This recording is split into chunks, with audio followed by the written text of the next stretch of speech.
bungee. It's the bungee is 2 towers. It's 100 feet tall. Looks like a big striker. Get a prize every time. It's elastically powered. First fairground ride, elastically powered. When did you buy it? It was bought in May. No, last October. When it come to it's Stirling. Last October. September. September. Stirling. And a lot of people come and go here. A lot of old faces and characters out of the business. When we first come, the bingo stall stood round the monument. The only big ride in this street was a speedway, a Noah's Ark. It belonged to Mr. Patterson. Mr. Patterson, he was the lessee at the time. And his son and daughter still come, Jim and Rosemary, they're still here.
L623KHH. This was the replacement lorry for the Dodgem. It's got a Cummins 400 Cummins in it. We spent a lot of money on this lorry. We took it into Swindle Engineering at Kirkcaldy and had a custom built flat body put on the back of it. The generator's on hydraulic rams to slide back and falls for maintenance purposes. It has a hydraulic winch on the back, remote control. And we spent a lot of money on it doing this to the lorry, but it's been well worthwhile. The winch has got us out of a lot of trouble many times. It's been a very good lorry. It's in very good condition. It was bought from the DAF dealers in Carlisle, and it was in good condition because the cab was replaced. They damaged the cab on it and put a brand new cab on it. So when we got it, it was actually in first class condition, and we've been delighted with it. We've had this lorry now for 5 years, I think. It's been one of the better ones out of them all. It works hard because the Dodgems is the heaviest load we've got, so it works hard on the road. It only gets 4 miles to the gallon, but it loves diesel. And shortly this season it'll be getting replaced with a new top line 530 Scania that I'm just waiting on coming and getting delivered back. And this actual lorry will then be transferred on to the twist ride. Well, I'm probably one of the younger tenants. I've come here maybe 15 years now.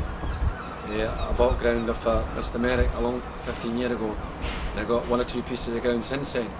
But I enjoy coming every year.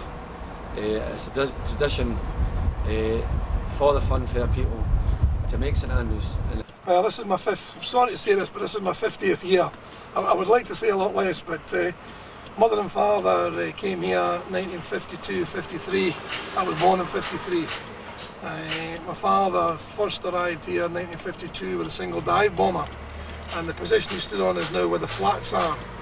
That was his first place on the opposite side, and then I think he had about 2 years there, and then he moved up to this end, not far from where we are with the wheel now. So this is my 50th Kirkcaldy, and a lot of the years after the dive bomber, the first ride after the bomber that my brother and myself fetched was a lifting paratrooper. And then after lifting paratrooper was a Mont Blanc, then upright paratrooper, then we moved on to the Hurricane, then the Orbiter, and then from the orbiter to the tip top. Tip top, then we started into some of the more spectacular stuff, being the Terminator, breakdance, kamikaze, king loop. And then we moved into the bomber, and then last year we fetched the Eclipse, and then this year we fetched the giant wheel, which is probably one of the largest trailer mounted rides in Europe, which obviously this tractor unit we're sitting in is actually towing one of the trailers. That was your father-in-law's dodging ball. No, it was all Henry Evans in them days. You see it there? That was Logie then in 1952. You must have had No, it then. no. None of it then. That's not the same photograph. The bomber's there. The bomber was there in 52. So what one's that? That's after. That's an older one. Aye. That's my grandfather's Strata. See the bomber? See there? Oh, aye. The bomber was on that position. In 52. That's a clearer photograph than the one. Yes, it's been done.